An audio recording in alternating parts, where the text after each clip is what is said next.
Tại cao nguyên Tây Tạng, có một loài động vật còn đáng sợ hơn cả sói. Trọng lượng của nó có thể lên tới 2.000 cân. Trên đầu có hai chiếc sừng dài nửa mét, có thể dễ dàng hất văng một chiếc ô tô. Loài động vật này chính là trùng thôn phía Bắc, bò Tây Tạng hoang dã. Tại khu chăn gia súc sông Tà Tà ở tỉnh Thanh Hải, một người chăn gia súc đang chăn bò Tây Tạng. Một con bò Tây Tạng hoang dã khổng lồ đã nhanh chóng lao vào giữa đàn bò. Mặc dù bò Tây Tạng hoang dã và bò Tây Tạng nhà trông rất giống nhau, nhưng kích thước của nó thực sự quá đồ sộ. Ngay cả bò Tây Tạng khỏe mạnh nhất trong đàn, cũng như một con bê chưa trưởng thành trước mặt nó. Vì vậy người chăn gia súc đã nhận ra ngay, con bò quái vật không mời mà đến này. Nhưng bò Tây Tạng hoang dã không chỉ có sức chiến đấu mạnh mẽ, mà còn là động vật bảo tồn cấp quốc gia. Vì vậy người chăn gia súc không tiến tới đuổi nó đi, mà chỉ đứng ở không xa, lặng lẽ quan sát động thái của bò Tây Tạng hoang dã.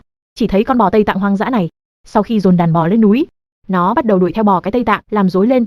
Không khí bắt đầu có chút mập mờ. Hóa ra con bò Tây Tạng hoang dã này là đực.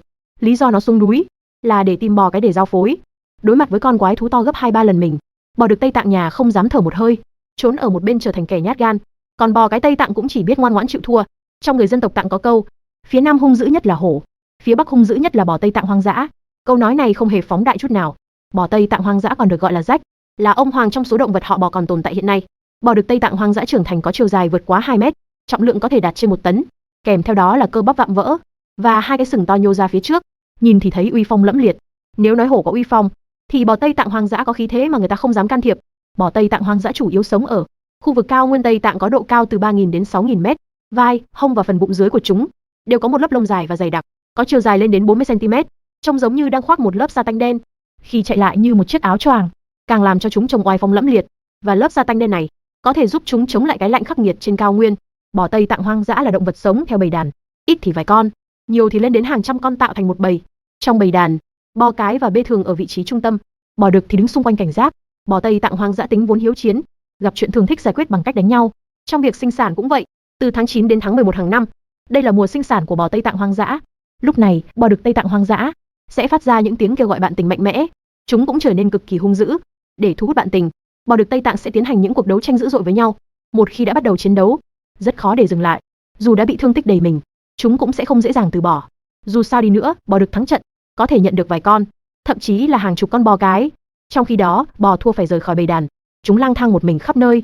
Những con bò Tây Tạng hoang dã cô đơn, thường là bò đực bị đánh bại bởi đối thủ. Chúng đã không còn quyền duy trì nổi giống, trải qua nhiều sự khó khăn khác nhau, hoặc bị dồn xuống đất chịu nhiều tổn thương.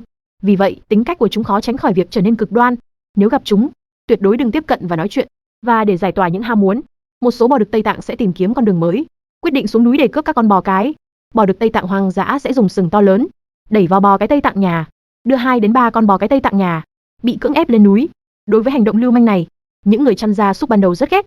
Họ cũng đã từng nỗ lực, chẳng hạn như dùng tiếng ồn để đẩy lùi bò Tây Tạng hoang dã, hoặc dùng gậy để xua đuổi bò Tây Tạng hoang dã, nhưng đều không hiệu quả mấy. Tuy nhiên, vào lúc những người chăn gia súc đang buồn rầu, một cơ hội mới đã xuất hiện. Do môi trường trên núi quá tồi tệ và thiếu thức ăn, nên những con bò cái Tây Tạng bị cưỡng ép lên núi. Sau khi giao phối xong, hầu hết sẽ tự chạy trở về. Bò Tây Tạng nhà được thuần hóa từ bò Tây Tạng hoang dã. Vì vậy, giữa hai loại không có sự cách ly sinh sản, và những con bò cái đang mang thai, con bê lai giữa hai loài có kích thước lớn hơn bò Tây Tạng nhà bình thường, cũng có khả năng sinh tồn mạnh mẽ hơn. Phát hiện này khiến những người chăn gia súc vô cùng vui mừng. Do đó, không còn cản trở nữa, chàng rể bò Tây Tạng hoang dã này thậm chí còn chủ động cho chúng ăn sau khi chúng mệt mỏi. Đăng ký để xem thêm nhiều video nhé.